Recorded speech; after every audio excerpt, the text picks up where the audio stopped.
บางคนยานบ่ได้ขึ้นVATเนาะจนลืมลูกลืมเต้าแล่นขึ้นก้อนเพิ่นว่าแล่นขึ้นก้อนจนเป้าลูกมาหน่อยค่ะค่ะเห็นว่าการให้บริการขี่VIPได้รับความสนใจจากพ่อแม่ประชาชนเป็นจำนวนหลายเนาะพ่อแม่พี่น้องในส่วนบุญนมัสการพระธาตุหลวงถือว่าเป็นความภาคภูมิใจอย่างหนึ่งที่ว่าพ่อแม่ประชาชนได้มีส่วนร่วมในการบริการเป็นที่ต่อสิ่งแวดล้อม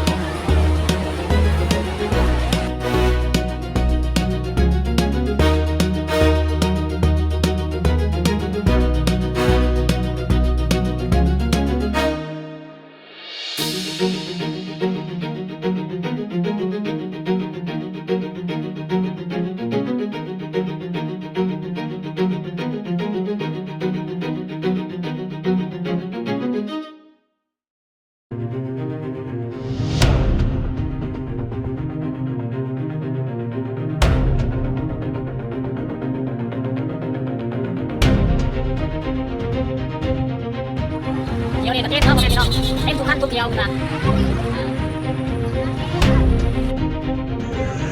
สำคัญก็คือการนำใส่เลนของ BRT กับรถส่วนบุคคลกับพยายาม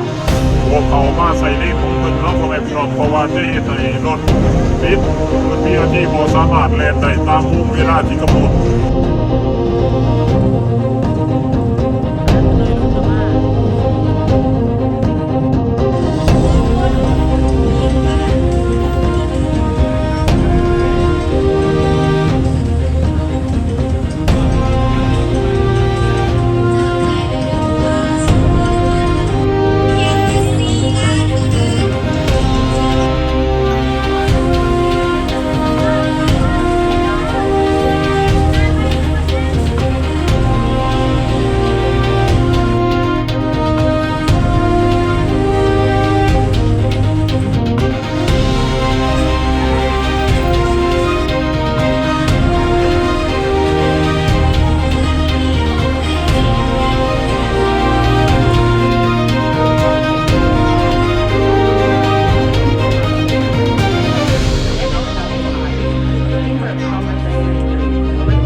สายบริการโซนตัวนี้แม่นมีจุดศูนย์กลางอยู่ที่บิววอร์เนาะพ่อแม่พี่น้องสถานีบิววอร์มุ่งหน้าสู่สถานีพ้นเข่งซึ่งต่อผ่านหลายๆจุดหลายๆสถานีสำหรับมื้อนี้ผู้โดยสาร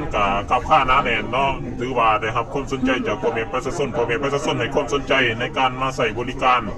เพราะว่าเป็นโอกาสดีที่พ่อแม่ประชาชนจะได้นั่งได้ขี่ได้สัมผัสกับบรรยากาศตัวจริงเกี่ยวกับ BRT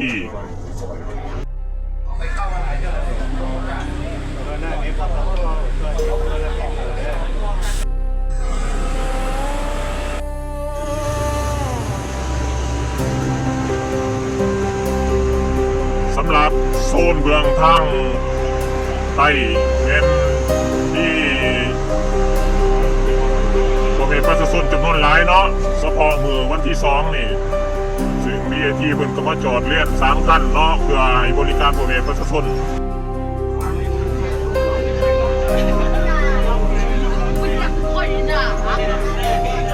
คุณนมัสการพระธาตุหลวงมื้อนี้ถือว่าเป็นมื้อที่2เนาะพ่อแม่พี่น้อง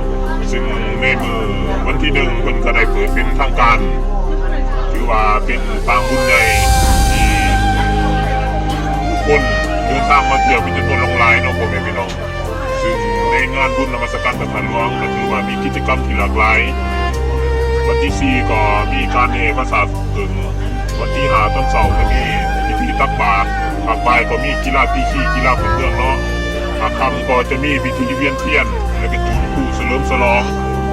นมัสการพระธาตุหลวงพ่อแม่พี่น้องท่านใดที่ว่าอยากเดินทางมาก็สามารถเดินทางมาสะดวกเนาะเพราะว่าตั้งขึ้นก็มีVIPมาบริการพ่อแม่พี่น้องประชาชนในช่วงบุญนมัสการพระธาตุหลวงเพื่อให้พ่อแม่พี่น้องประชาชนได้เดินทางไปมาอย่างมีความสะดวกการบริการของเพื่อนจะมีการบริการขี่พี่เนาะพ่อแม่พี่น้องซึ่งมีหลายจุดหลายสถานีที่มาอำนวยความสะดวกว่าท่านจะเดินทางก็สามารถมาถ่ายอยู่สถานีที่เพิ่นกำหนดไว้พ่อแม่พี่น้องคือว่า BRT คันนี้ก็มีผู้โดยสารเต็มเนาะพ่อแม่พี่น้องซึ่งเพิ่นก็จะไปเที่ยวงานบุญนมัสการพระธาตุหลวงคือว่าการบริการให้พ่อแม่พี่น้องนั่งที่ขี่พี่ก็ได้รับความสนใจจากมวลชนจากพ่อแม่ประชาชนเป็นจำนวนหลายเนาะพ่อแม่พี่น้องก็ย้ำเนาะว่าผู้ใดที่ต้องการแบบเที่ยวงานบุญนมัสการพระธาตุหลวงสามารถขึ้นรถ BRT เพิ่นได้เด้อเพราะว่าเพิ่นบริการในทุกๆจุดที่ว่ากำหนดให้ซึ่งปัญหาดังกล่าวก็เพื่อลุกพรรถติดรถแออัดเนาะพ่อแม่พี่น้อง BRT ก็คือว่าเพิ่นก็เกี่ยมจำนวนหลายคัน10 ไปกว่าคันในการบริการ